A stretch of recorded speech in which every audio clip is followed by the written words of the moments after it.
How to remove backgrounds in After Effects. Let's get into it.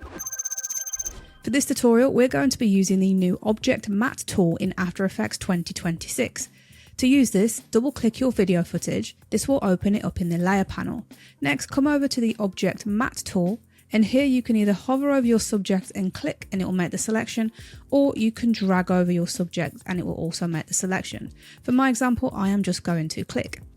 If you find that it's not made a fantastic selection, you can hold Option or Alt on your keyboard to go into subtract mode, and you can either drag with this cursor here, or you can come into the selection brush tool at the top here and make changes if you need to there.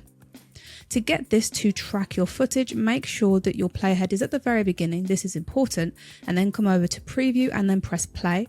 This is going to track through every frame of your footage. Once that's complete, click this freeze button. This is then going to process your footage. Now when you come back into your composition, you will see that that has removed your background.